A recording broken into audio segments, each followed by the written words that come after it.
Everybody asks. The average speed of a land armadillo is 13.2 miles per hour. Duh. Everybody knew that. Yeah. I mean, you ever chased an armadillo before? Can't do it on foot. Yeah, twice. 2 times. How many fact checkers are going to be commenting on here? Hasn't Actually, everybody done that? Google says. Yeah. Well, I think there's our intro. My All right, we only get to record for 20 minutes at a time. And that's not because of this miraculous piece of equipment. It's because of the cameras. And I'll give you a nickel if you can tell me why we can only do it 20 minutes at a time. I'll double that. The battery life on the camera runs out. Wrong. Damn it. Suck again. So actually, we can only record 20 minutes at a time because it has all to do with taxes and how cameras and camcorders are taxed in the United States as imports. And 20 minutes apparently was the barrier when these ones were built. Are you? If it recorded longer than 20 minutes, it would no longer qualify as a camera. It's a camcorder at that point. At that point, it's a camcorder. Yeah. These are real problems, folks. God bless America. God bless America is right. Hey, everybody. It is Tyler Reiss with the Buffalo Community Podcast, and this is episode 23, I believe. We've got a really fun one with you today and a little bit of a surprise guest of not being part of the class of 1999. But for the introduction, let's get started.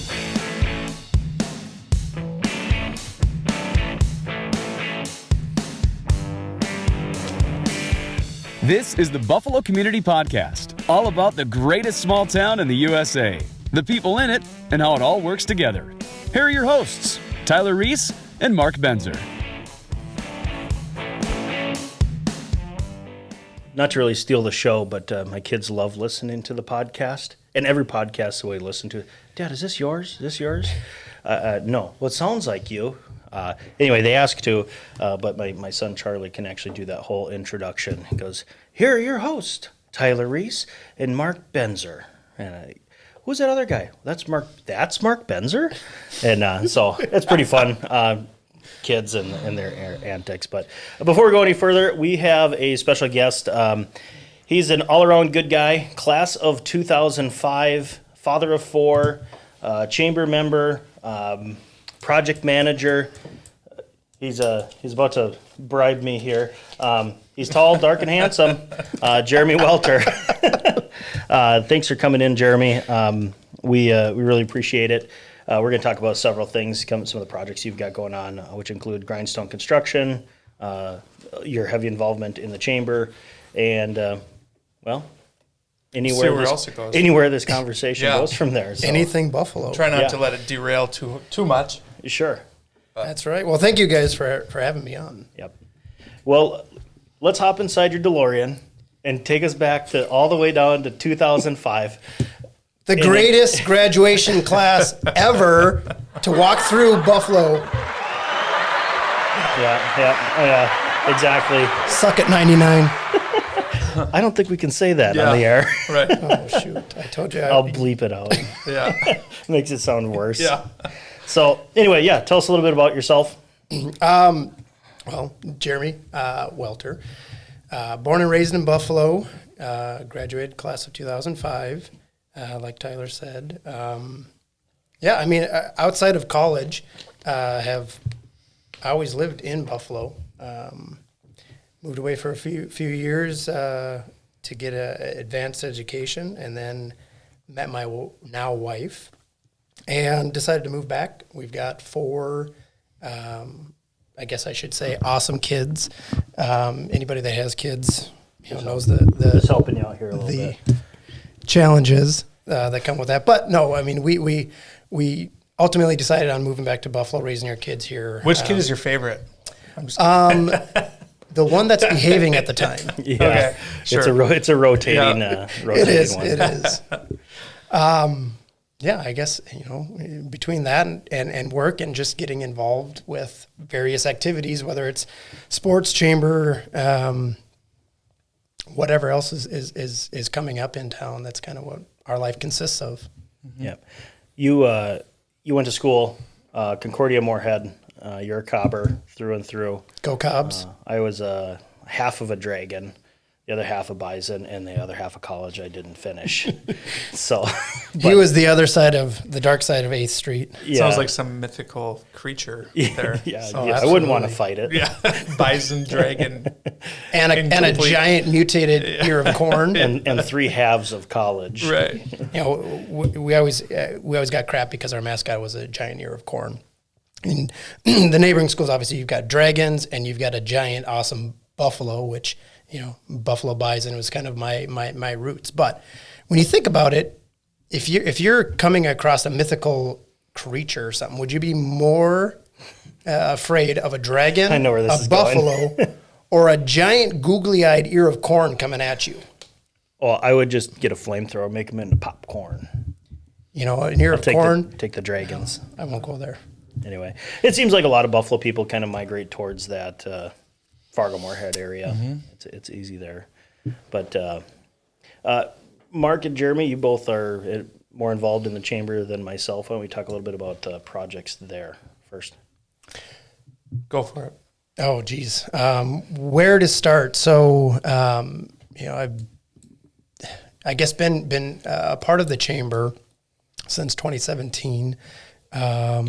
Really got involved the last couple of years, and to really, I guess, the best example of showing the support from the chamber is this year. With everything going on, we've had numerous comments about the chamber being kind of a local beacon, not only within our community but the surrounding communities, on how to work through this crisis and where to get support as a business owner. There's been a ton of information coming out on grants, loans, ways for businesses to continue providing to the community, continue providing to their employees, and then keeping their doors open themselves. And one of the areas that the chamber really stepped up and kind of became a leader is getting accurate information out quickly. So people had almost a direct conduit. We had numerous chambers, numerous businesses, both chamber members and non-chamber members, commenting to Sue over at the chamber office about how they went to her as their leading source on information on how to work through this. So that was huge, and that's what the chamber's ultimately there for, is that we want to support not only our members but our community as a whole. And so it's been challenging this year. I had the fortune of being the chair, and it's been a very interesting, challenging, but also fun atmosphere to be a part of. I've got a great group of board members, and we've just been tackling this one obstacle at a time, and kind of navigating our way through helping our chamber members. Yeah. Well, Yeah, I can say that. I remember talking to Sue shortly before kind of things shut down at a Good Afternoon Buffalo at Wico's. And Sue, like everybody, was just kind of. Her biggest concern was, how can the chamber provide value through there? Like what can we do to? And I said to her, I said, I never. If something like this is happening, I never would look to the chamber or ever think, boy, the chamber really let me down in that situation. But man, it has been my source of information. I mean, and it's all compiled in feels like weekly email of here's the latest information. Here's information on getting loans or grants or what have you is available. And so I've been really impressed with working without a roadmap, like we all have, but just to the extent of the chamber really is so much more than what most people probably think that it is. And it's been a great resource. Correct. And that was a real conversation, that we had at the beginning of this, there's always that question of, what does the chamber provide for me as a business? How can they help me? And, when we came at the beginning of this shutdown, I remember we kind of met as a board and said, how can we support? How can we help out? Because obviously we're not out, giving loans or grants or scholarships ourselves to other businesses, and collectively we just said, well, we have to be that source of information, and again, it was very important to not only be that source of information to our chamber members, but also the non-members as well, just our community resources and making sure that we were getting accurate information out there was incredibly important. So, we had that, and then the other idea, which I think was a huge success, was the Buffalo MN Cares fundraiser, if you will. Yeah. We had a phenomenal turnout for that. We were able to raise, a little over $3,000, a huge part to Country Financial's support with their donation match. And that's monies, gifts that went directly to senior care living centers and their staff and healthcare workers. And it was received very, very well. Again, there was just a small little thing that we could do as a community just to make things better or easier. Yeah. Excellent. So let's maybe shift a little bit away from the chamber. We get it. You're pretty awesome. The chamber. Grindstone Construction. You're a project manager, or project supervisor. What's your title there? Wheelman, I guess. Wheelman. So my specific role is more sales, marketing, business development, really kind of growing awareness of who we are, what we can do. Sprinkled in there, I do project manage. So, I'll take on, a handful of projects throughout the year, oversee them, run them, make sure hopefully things go according to plan. But my primary role, again, is that business development, getting out there, networking, getting our brand out there, letting people know that, we're there to help out with their commercial construction projects. It's been great. I've been there for coming up on 4 years, a little over 3.5 years, and we've grown consistently every single year. So it's been a fun journey, and I love, again, that depending on the traffic lights on Highway 55, my commute is 2 minutes or it's 8 minutes. Again, it allows me a lot of the benefits to be here and be involved with my family. Yeah, kind of be a part of the face of the community, even though you don't own Grindstone. No. A man named Fritz does? Fritz Budig does, correct. Fritz Budig, okay. And are they Buffalo people? I mean... They are. Okay. Yep. So they've been part of Buffalo since 98, 99.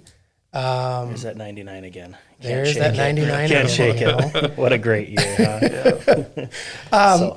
But yeah, I mean, they've got family kids. Their youngest just graduated this past year, or 2020. He's class of 2020, and then they had their oldest was class of 2017. So, with Grindstone, and then prior to Grindstone, he's been involved in the Buffalo community and youth sports and various activities and organizations. So, the roots, I would say, with our employees and as a company have been, part of Buffalo even before Grindstone was in existence. Mm-hmm. Sure.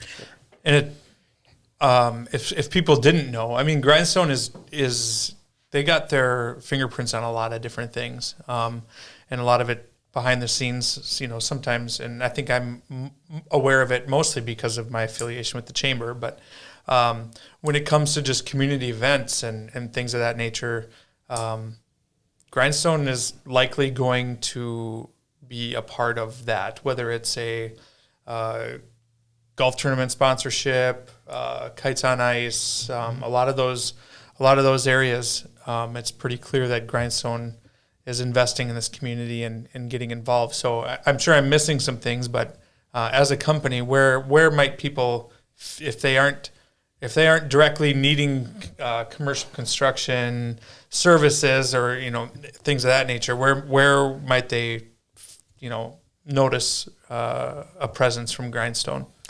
Well, again, part of our philosophy is getting involved, and that's more than just the construction aspect of things. So, Buffalo being our home community, obviously we're part of the chamber.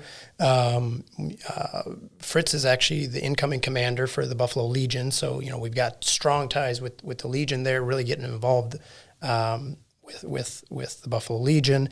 Beyond the Yellow Ribbon is another organization that we're part of. Being a veteran-owned company, that's obviously a strong spot for us. So anything to give back to veterans, both locally and the greater community, we're always involved in that. School organizations, sporting events, any way that we can help out locally with youth groups, sporting high school teams. The Wright Tech Center, we're involved in there. We're an avid supporter of the CEO program. We have been the last 3-4 years. That's a phenomenal program that I wish was around when we were in high school. Yeah. I mean, that's some of the main ones. I'm sure there's some that we're missing, but I think we've named just about 80% of our past guests on the show. Right. It's we're pretty narrow on this, but I guess kind of shows tell everybody's involved with Correct. Everybody, and that's kind of how we see a community, a great community like Buffalo, see a global pandemic through. I know it's just been kind of a really fun, not a fun process, but it's been great to see how the community has stepped up, and a lot of that has to do with all those organizations you just named. absolutely. So congratulations to that, and thank Fritz next time you see him. Thank him for his service. I didn't realize he was a veteran. So that's we can all applaud that. Absolutely. So you had mentioned Grindstone is commercial construction. What is it that you guys specialize? Are you looking for the ground up new construction build, or do you primarily work in remodel? What is it exactly that Grindstone specializes in? Who are you looking for? Who are you trying to help? That is a great question. 2 gold stars for you. We do have a wide variety, and we try not to specialize or pigeonhole ourselves into one particular column.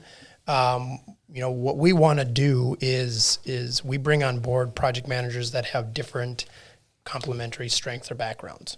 And that really allows us to help out a larger variety of clientele. So I would say majority of our work is in the retail sector, tenant improvements. So remodels, interior remodels. We do a lot of work in shopping centers. They're constantly seeing new tenants. Tenants are expanding, contracting, changing, reconfiguring. We do a lot of that. But we do new ground up. So we'll do the entire building. We'll do the entire build out. We'll do standalone ground up design build, from helping them find a piece of dirt to build on to, getting the project finalized and moved in and the grand opening. We do a lot with industrial and medical. So the industrial tends to be a lot larger scale, size-wise, footprint-wise projects, but there's not a whole lot of complexities, within the space itself. Some of the more challenging ones are actually the medical and the dental. A little bit smaller footprint, but there's a lot going on in that small space.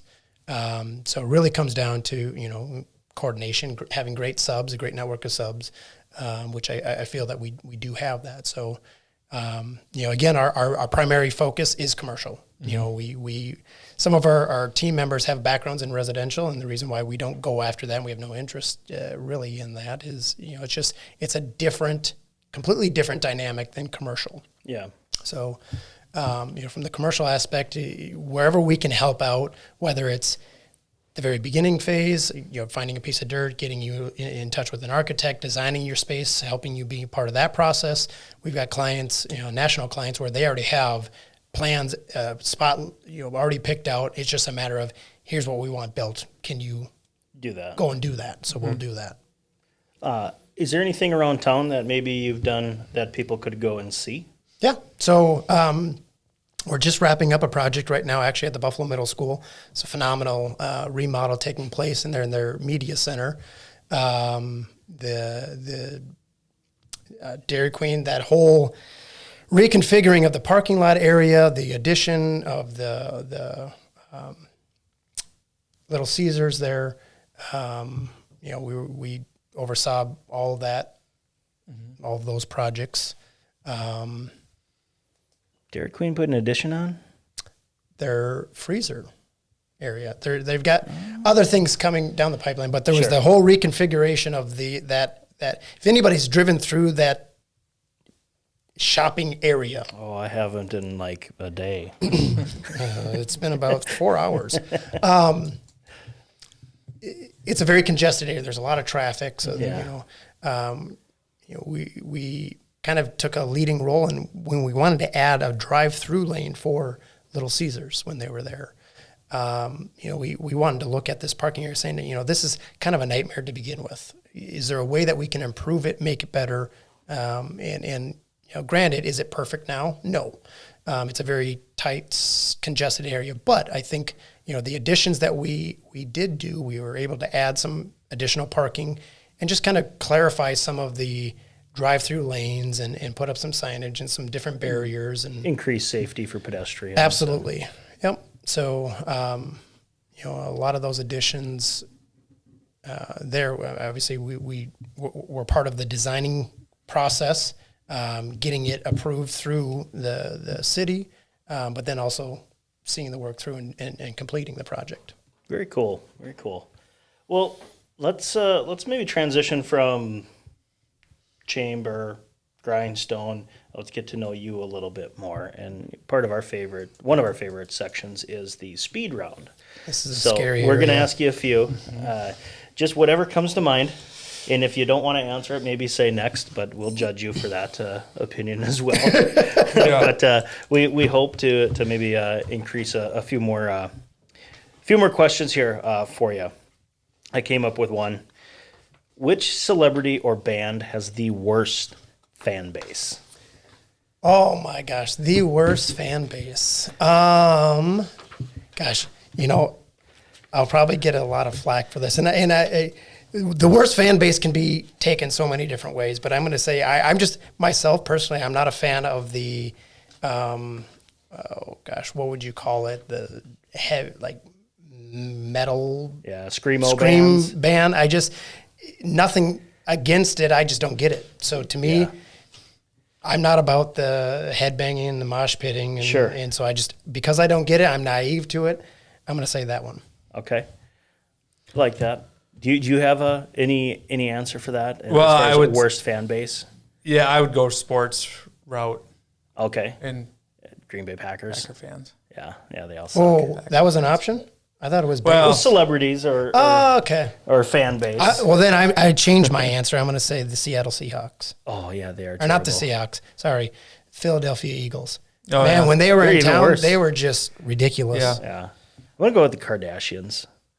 And I just can't. I just can't. I just can't. But those are all great answers. Do you like things to be carefully planned, or do you prefer to just go with the flow? I think with my personality, I'm very much a mix. I like to have an idea, but as you two can probably attest, I very much go with the flow, spontaneous. I do enjoy the excitement of that, but the other side of my personality is, I like to have an idea or a concept. I don't need details. I'm more of a You don't need a blueprint. 30,000 foot guy. You don't That's need why he's in business development, not the other part of the Correct. part of the design. Yeah, I'm very much so like that. I mean, you have to know your stuff so you can go with the flow. Correct. If you don't know, that becomes a stressful day. Absolutely. I don't know. Where do you find yourself on that I'd scale? go with the flow. Go with the I flow. wish I was more. My wife is very ducks in a row. Need to have a plan. Need to stick to the plan. And I'm very much a wing it kind of guy. And in some ways, I think we bring each other's personality out each other to it in a good way. Yeah. You know, I can't be as wing it as I want to be, and she can't be as structured as she wants to be, and so it works. But I think my wife will probably comment on this, but for the most part, I'm very much a go with the flow, make things up as you go. I like to be versed in it, but when it comes to home projects, she's always making fun of me because it takes me, 6 extra weeks to plan it out before I actually execute it, because I've got to think of all the odds and ends and this, that, and the other thing, and I don't know why that is, but once you start, you'll finish it. Oh, absolutely. I'll finish it. And 90% of the time, the 6 months of planning for this project, once I begin it, I completely change it and make it up as I go. Sure. Because I discover while I'm doing it, well, this was stupid. So, Brittany, if Jeremy says he's going to do it, he will do it. He does not need a reminder every 6 months. every 6 months. I love you, honey. Yeah. If it's not done in 7 months, maybe just a nice little reminder. 180 days. I mean, that's the gap. Yeah. I'm kind of curious about this one because we're all wrestlers here, and I find this is a funny question. What's the most depressing meal you've eaten? The most depressing meal. Well, That might be a bad from a wrestler, question. that is, because any meal is awesome. The most depressing mealtime is, being part of a sport that involves weight cutting, and it falls during all the major eating holidays. Mm-hmm. So as much as I love Thanksgiving, traditionally I never got to partake in the eating of it. I just got to enjoy the smell and bowl of applesauce. Oh. Here's your glass of water and side of celery. Enjoy. Okay. Yeah, that's pretty depressing. I feel that too. And I think it was one time, and it was like all like micro portions of something. I mean, it was like a spoon of stuffing, a tiny little chunk of turkey.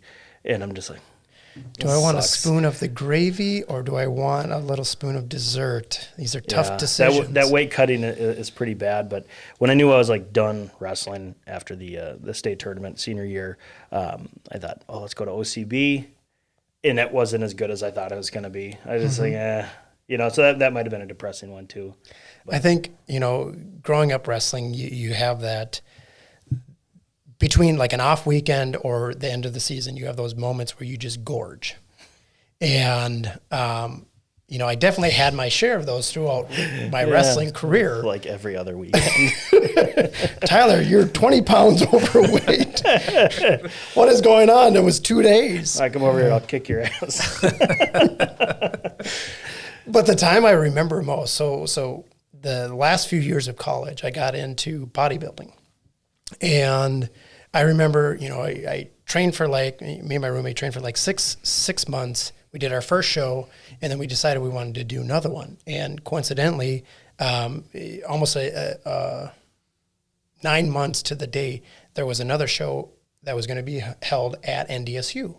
Like, right in our backyard, let's do it. We're going to just take a week off, get back into training. We'll be that much better, we were looking forward to it.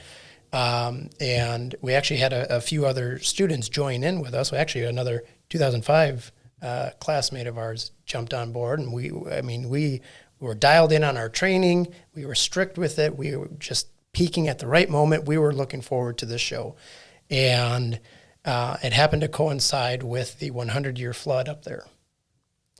So it was like day by day, we were getting updates from the event director on whether we were going to have the show or not. And between the stress of just hard weight cutting at that, the last few weeks of that, the training, and then, we were putting in sick hours filling sandbags, trying to save our city. And it was the night before the event, the school and the city forced the event to be canceled. And I have never had to this day a bigger letdown, because I mean, we had essentially 12 months of training, anticipation, excitement. Again, everything was just perfect. It was. If I can find a picture on Facebook, I'm going to put it on the screen right now. Oh my gosh! From that, so don't go delete that. So, anyways, I was just devastated, and I remember, me, my roommate Brock, and good friend Mike were all anticipating this show.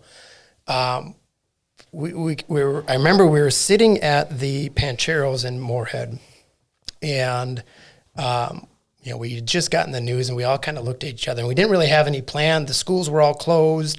We had done a crap ton of sandbags already, and we're like, well, what should we do? And Mike's like, well, why don't we go to my grandma's cabin? It was just about 45 minutes away.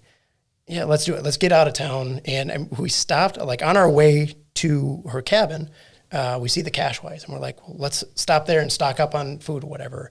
And I bet between the three of us, we spent probably $800 between food and liquor. And we went on about a 36-hour eating and drinking binge. Like, I don't think we stopped eating and or drinking. And in the course of that 36 hours, we all averaged probably about 35 pounds that we put on. Just, we were so dehydrated and stuff. Oh. But it felt so good.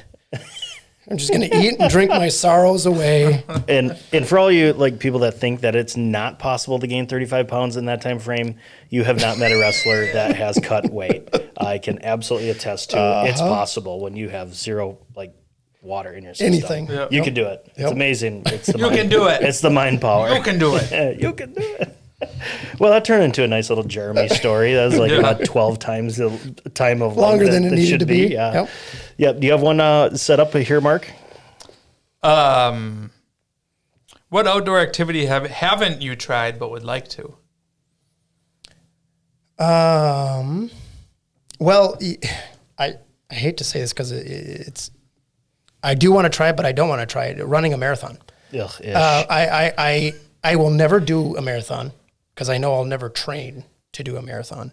Oh, you don't. I would like to You don't have to check train. that off the bucket list and say I've done a marathon. But at the same time, I think it's a ridiculous idea, and I'll never actually do it. Let's go back to like episode 2 or 3 or whenever Dr. Warren Zook was on here, when he just thought he'd wake up one morning to practice run a marathon, and then he couldn't walk for 4 days. So, but you ran a marathon. You ran Twin Cities Marathon, and you trained, and then you said you'd never do it again. Yeah, I would do it. If you want, I would do a marathon with you. I trained. I can't say I trained and trained. Okay. I trained, and then I quit training. Basically took the month of August off. Sure. Just decided I don't even know if I'm going to run this thing. Had a couple friends who are pretty experienced in it, and they said, if you show up to the starting line, you'll finish the race. And I was like, well, you know what? I'm going to show up because I completely undertrained, but I showed up with the mindset of, like, it's not like you're in a cage and you can't get off the court. Like, you can quit after a mile. So that was kind of like, nobody's going to make me finish this thing, but I'm going to show up, and I paid a lot of money for it. You get a free beer at the end, and a medal and a T-shirt, right? So Jackpot. If that isn't, I pay you $150, I don't know, for the privilege of running 26.2 miles, and at the end I get a free beer, a medal, and a T-shirt.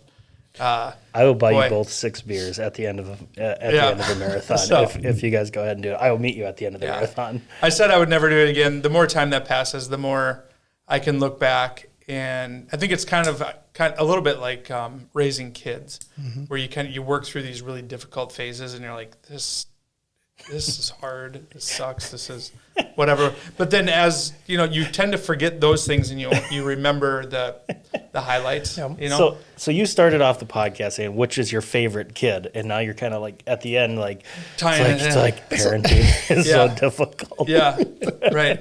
So, so if I think there's some sort of blessing in parenting that helps you have amnesia in certain areas where it's like you don't remember these horrible things. Otherwise, you would never do it again. Yeah. You would never sign up for this again. But plenty of people have multiple kids and run multiple marathons. With their kids. I know. Yeah. It blows my mind. Yeah. I would have to take the Warren Zook approach and just do it. show up and do it, say I did it. I'd totally destroy every joint in my body and whatever. Then I can check it off and say I'll never have to do this again. So I've got another question here if I got to find it here. But this is a very, very Jeremy question. So we have a coffee group, or we used to have a coffee group, thanks COVID. We met every Thursday and or Friday. Most people showed up at most times, and it started at Buffalo Books and went to Dunn Brothers, and gained a new friend, Dennis, out of that, Yes. which is a very fun situation to come across. And Dennis is a senior citizen, and he's just listening to a few young guys just BS and talk. And all of a sudden, we came in one day, and Dennis is in our spot, Yep. and we're all like, "The hell's this all about?" And he wouldn't leave. We didn't ask him to leave. Didn't expect him. It's a free country. And instead of finding, I don't mean to cut you, but instead of like finding a different spot, we're like, well, we're just going to circle him and talk over him. So I swear I'm going to come back to this question here, but if you're here, he's just reading his paper like this, and Jeremy says something, and all of a sudden I see him go. You remember that? So, which leads me to this question, because it usually happens once a time when we go to there. What bit of trivia do you know that is very interesting but is also very useless? That's right up your alley. Oh, that is right up my alley. If you want to know random, useless information that is incredibly awesome, To be determined on the incredible awesome part. I can hook you up with that. Like the fact that there is a thing out there, a $250,000 RV, which is absurd. I love the inside jokes. I hope to be a part of one someday. I think everybody watching likes inside jokes. But yeah, you always seem to come up with something, just a bit of trivia, and we're just like, it doesn't even sound true. That's false. Yeah. But it is true. Yeah. Do you have another little piece of information, trivia? Oh gosh, now you're putting me on the spot. See, it's more of the spontaneous, impromptu. When nobody asks. The average speed of a land armadillo is 13.2 miles per hour. Duh. Everybody knew that. I mean, you ever chased an armadillo before? Can't do it on foot. Yeah, twice. 2 times. How many fact checkers are going to be commenting on here? Actually, everybody done that? Google says. Yeah. Well, I think there's our intro. My first time to Disneyland or Disney World, whichever one is in Florida, Disney World. Me and my brother were on the resort, and we were on a golf cart, and we come across an armadillo, and it's the first time we had seen an armadillo. So we're trying to chase this armadillo down in a golf cart. And of course, me being the goofball that I am, I try to jump out on this thing. They are ornery. They're like a shelled possum mixed with a rat. They're not cute and cuddly. That's the stupidest story I've ever heard. But my favorite part is, well, it was the first time we ever saw one, so we chased it. Well, logically, I've seen one before. Don't bother chasing it. Yeah, it's not as fun as it looks. it's not. They're ornery. Whoa, fun fact. Oh my gosh, that's a perfect Jeremy story. Yeah. Well, I can't thank you enough for coming into the studio here. It's definitely not our office, my office. Studio HR. Yeah, Studio HR. Appreciate it. And if you liked this episode, or any of our episodes for that matter, go ahead and like it, share it, go download it. You can find us on all of our podcast players, or most podcast players, but Facebook, YouTube, and all of your podcasts. For the Buffalo Community Podcast, I'm Tyler Reiss. I'm Mark Benzer. Jeremy Welter. I almost cut you off right there. Probably should have. Ooh,